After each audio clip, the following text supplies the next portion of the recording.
കേരളം ജയിക്കും, UDF നയിക്കും എന്ന ഈ UDFിൻ്റെ തെരഞ്ഞെടുപ്പ് പ്രചരണ മുദ്രാവാക്യം പുറത്തിറക്കിയതോടെ കൂടുതൽ ആവേശം കൈവന്നു മുന്നണിക്കുള്ളിൽ എന്നുള്ളതാണ് സത്യം.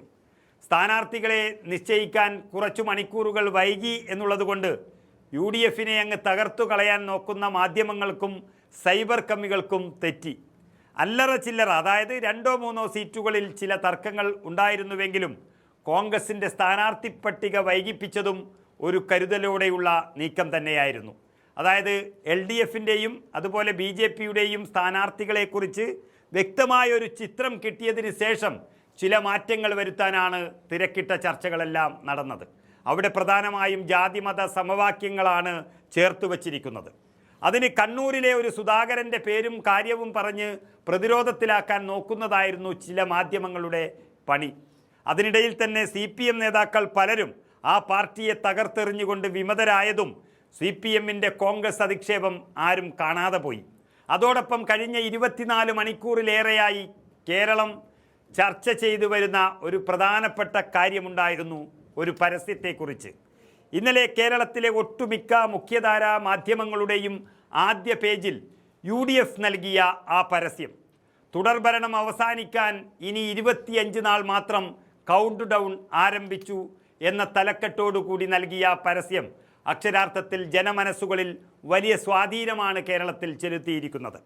തെരഞ്ഞെടുപ്പ് പ്രഖ്യാപനത്തിന് പിന്നാലെ തന്നെ LDF സർക്കാരിനെതിരെ കൗണ്ട് ഡൗൺ വെച്ചുകൊണ്ട് UDF രംഗത്ത് വന്നത് വലിയൊരു യുദ്ധപ്രഖ്യാപനം എന്ന് മാത്രമല്ല, പ്രമുഖ ദിനപത്രങ്ങളുടെ മുൻ പേജുകളിൽ സർക്കാരിനെതിരായ ആരോപണങ്ങൾ അക്കമിട്ട് നിരത്തിയതോടെ പെയ്ഡ് വാർത്തകൾ തള്ളിമറിക്കുന്ന ചാനലുകളിൽ നിന്നും വ്യത്യസ്തമായി സത്യം വിളിച്ചു പറയുന്ന അച്ചടി മാധ്യമങ്ങളാണ് ശരിക്കും ജനങ്ങളെ ചിന്തിപ്പിച്ചിരിക്കുന്നത്. സംസ്ഥാനത്ത് അകത്തുനിന്ന് പല പദ്ധതികളിലായി തട്ടിച്ചും വെട്ടിച്ചും ഉണ്ടാക്കിയ കോടിക്കണക്കിന് രൂപയുടെ പണം, അതുമാത്രമല്ല ശബരിമല അയ്യപ്പൻ്റെ സ്വർണം വരെ അടിച്ചുകൊണ്ടുപോയി ഉണ്ടാക്കിയ വലിയ കോടിക്കണക്കിന് പണം, അതുപോലും ഈ പരസ്യങ്ങൾക്കായി പിണറായി സർക്കാർ ഉപയോഗിക്കുന്നു എന്ന വ്യാപക ആരോപണങ്ങൾക്ക് ബലമേകുന്നതാണ് ഇന്നലത്തെ UDFിൻ്റെ പരസ്യം.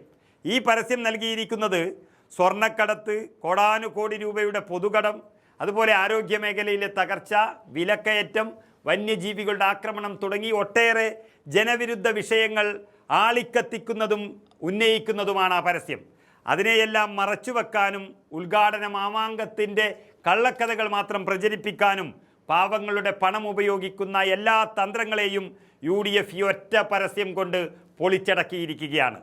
ഇതിനോടൊപ്പം തന്നെ കേരളം ജയിക്കും, UDF നയിക്കും എന്ന തെരഞ്ഞെടുപ്പ് മുദ്രാവാക്യവും ഔദ്യോഗികമായി പുറത്തിറക്കിയതോടെ കേവലം ഒരു രാഷ്ട്രീയ മുദ്രാവാക്യം എന്നതിലുപരി കേരളം എന്ന ആശയത്തെ ചേർത്തു നിർത്തുന്ന UDF മുദ്രാവാക്യം ഒരു തരംഗമായി മാറിയിരിക്കുകയാണ്.